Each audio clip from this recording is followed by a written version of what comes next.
समीक्षा की है कि कितना रिकवरी है, कितनी बरामदगी है, कितनी गिरफ्तारियां हैं और जो गोड़ लगातानी समाचार बटुए बक्सर डुमरांव से रिपोर्टर बानी वरिष्ठ पत्रकार संजय उपाध्याय जी। आज भइल अजीबोगरीब मामला। अजीबोगरीब से कहा था कि एक तरफ शराब के विरुद्ध धनाधन छापामारी चलता, वो ये दूसरा तरफ डुमरांव थाना में डीआईजी साहब पहुंच गई। खबर का बा विस्तार से जाने। जहाँ 34 से ऊपर लोग के शराब के मामला में मौत हो गई बा, पूरे बिहार भर के आला अधिकारी लोग के कान खड़ा हो गई बा। धड़ाधड़ अपना जगह पो जांच अभियान शुरू बा। पूरा पुलिस टीम लागल बिया कि शराब के जौन काला कारोबार बा, काला साम्राज्य बा, एकरा के खत्म कर देवे के बा। एकरा खातिर पूरा जिला भर के थाना के पुलिस अलग अलग जगह पर छापामारी अभियान चला रहल बिया। डीआईजी साहेब डुमरांव थाना में पहुंचनी या थानेदार लोग के हिदायत देनी और साथे साथ टास्क देनी कि जेकरा थाना क्षेत्र में दारू और साथे साथ वारंटी जितना बालो कुल भीतर नजर आवे के चाहिए। ये खुद एसपी साहब कहब रउरा सबके भोजपुरिया समाचार सुनाई। अब सबसे पहले जान ली कि पूरा टीम पहुंच गई बंझू डेरा गांव में, नया भोजपुर थाना के अंतर्गत। जुनैद आलम यह जिला खातिर नमवे काफी बा। थानेदार कुरान सरैया के हैं। एगो ऐसन घर में पकड़ाइल जहाँ देखला तो रउरा सबके बता दी कि सबसे पहले नया भोजपुर के बंझू डेरा में टीम पहुँचल। दारू तो मिलत रहला, खेत में खेती होत रहला दारू के, ओजो पकड़ाइल। लेकिन अब किल पारी घर ही में दारू के फैक्ट्री लागल रहे। बाप रे बाप, यह जिला में एक से एक तरीका बटुए दारू बनावे के। घरवे में फैक्ट्री लगा के आ जहाँ चौकी लागल बा, बिछौना लागल बा, ओकरे नीचे दारू। ये बंझू डेरा के कहानी। हई सामने जौन दिखत है केसठ के कहानी। बताई यही जे खेती के खबर भोजपुरिया समाचार देखले रहे।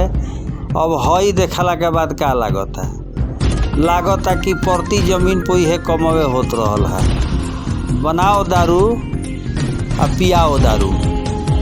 पुलिस यही तरी अगर लागल रहल तो जौन काला साम्राज्य चलता दारू के, ये पूरा तरह से विराम लग जाए। आ एकरा में पुलिस कर्मी भी कम शिथिल नहीं खन। जब चाप चढ़ता एसपी साहब के तब दारू निकल जाता। चाप खत्म, दारू खत्म। लगातार अगर अभियान चली आ अभियान के साथ साथ एगो और अभियान, जागरूकता अभियान, जौन की जुनैद आलम साहब करतन। अगर इस तरह के जागरूकता अभियान भी चलावल जाओ, एनजीओ के माध्यम से चाहे जीविका के माध्यम से काम दिहल जाओ, रोजगार के व्यवस्था कइल जाओ, तो है जौन सामनामा दिखता बाल्टा के बाल्टा ढरकावल जाता, ई देखे के ना मिली। भोजपुरिया समाचार एसपी साहब के भी बयान दिखाई।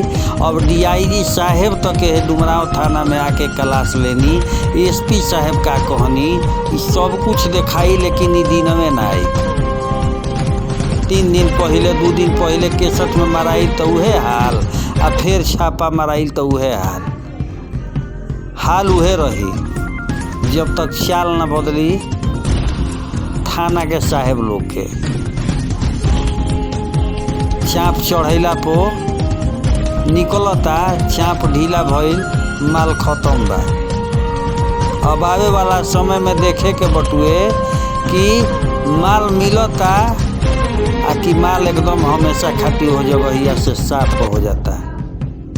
भोजपुरिया समाचार प्राथमिकता के साथ खबर चलैले बा। खबर में कौनो कोताही ना करेला।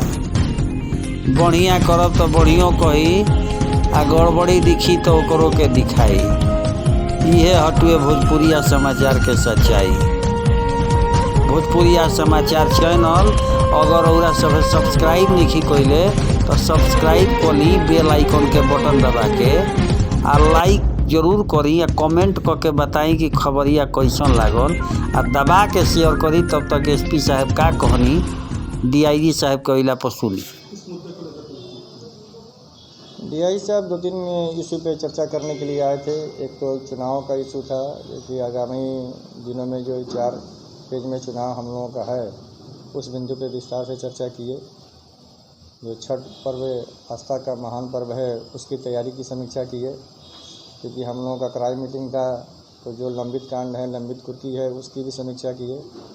और मद्य निषेध के कारणों का विस्तार से समीक्षा की है कि कितना रिकवरी है, कितनी बरामदगी है, कितनी गिरफ्तारियां हैं और जो उत्तर प्रदेश के जो सीमावर्ती ज़िले हैं बलिया और गाजीपुर, उनसे क्या समन्वय स्थापित करके हम लोग इसमें काम कर रहे हैं।